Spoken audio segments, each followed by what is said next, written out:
యెషయా గ్రంథము 53వ అధ్యాయము 4, 5 ఈ 2 వచనాలలో మనము చూస్తే, నిశ్చయముగా అతడు మన రోగములను భరించెను. ఆయన నిన్ను భరించేవాడై ఉన్నాడు.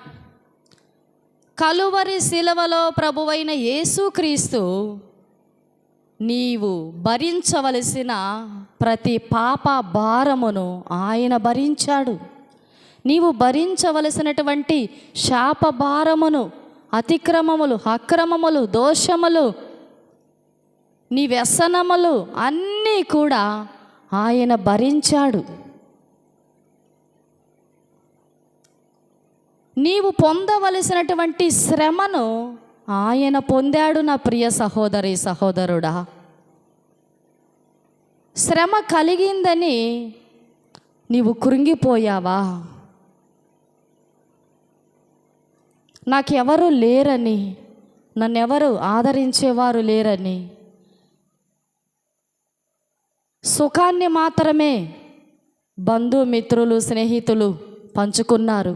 శ్రమలో నన్ను అందరూ విడిచిపెట్టారే, అయ్యో నాకెవరున్నారు, నాకు కలిగిన శ్రమలో నన్ను ఎవరు విడిపిస్తారు అని నీవు అధైర్యపడి కృంగిపోయావా?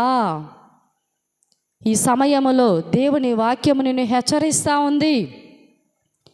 146వ కీర్తన 8వ వచనములో, యెహోవా కృంగిన వారిని లేవనెత్తువాడు. హల్లెలూయా. తండ్రి అయిన దేవుడు కృంగిపోయిన వారిని లేవనెత్తడానికి ఆయన సిద్ధంగా ఉన్నాడు. నీవు ఏ సమస్య చేత కృంగిపోయావో, ఏ బాధ చేత కృంగిపోయావో, ఏ వేదన చేత కృంగిపోయావో దేవునికి తెలుసు. నీవు ఆయన యందు విశ్వాసముంచి నమ్ము, సందేహించకుండా నమ్ము, పొందుకున్నాను అని నమ్ము అని బైబిల్లో దేవుని వాక్యం స్పష్టముగా సెలవిస్తూ ఉంది. నీవు సందేహించకుండా ఎప్పుడైతే నమ్మి ఆయన వైపు విశ్వాసముతో చూస్తావో, తప్పకుండా ఏ విషయములో నువ్వు కృంగిపోయావో ఆ విషయములో నుండి దేవుడు నిన్ను లేవనెత్తి చక్కగా నిలబెడతాడు. దేవునికి స్తోత్రం, హల్లెలూయా. అదేవిధంగా యెషయా గ్రంథము 49వ అధ్యాయము 15వ వచనములో మనము చూస్తే, స్త్రీ తన గర్భమున పుట్టిన బిడ్డను కరుణింపకుండా తన చంటి పిల్లను మరచునా? వారైనా మరచుదురు గాని నేను నిన్ను మరువను. చూడుము, నా అరచేతుల మీదనే నిన్ను చెక్కి ఉన్నాను అని వాక్యం సెలవిస్తూ ఉంది.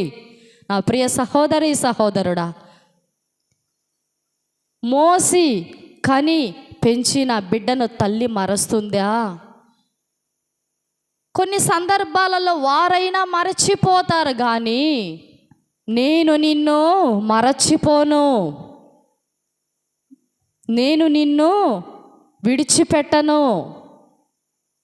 ఒకవేళ నీవు దారి తొలగిపోతే నిన్ను ఆయన శిక్షించి, ఖండించి, ప్రేమించి ఆయన మార్గములో నిన్ను నిలబెట్టి ఆయన అరచేతుల మీదనే చెక్కుకుంటానని వాక్యం సెలవిస్తూ ఉంది.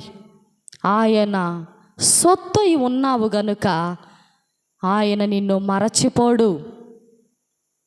ఎవరు లేరని, అందరూ నిన్ను విడిచిపెట్టారని,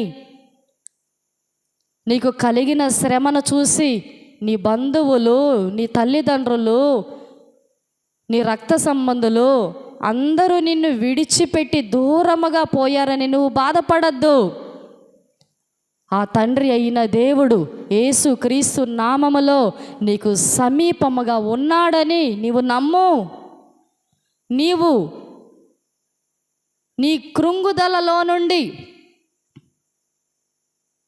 చక్కగా లేచి నిలబడాలి అంటే నీవు సందేహించకుండా నమ్ము, పొందుకున్నానని నమ్ము, నా ప్రియ సహోదరి సహోదరుడా, ఆయన నీతోనే ఉంటాడు, నిన్ను ఆదరిస్తాడు, నిన్ను లేవనెత్తుతాడు, నిన్ను సంతోషముతో నింపుతాడు.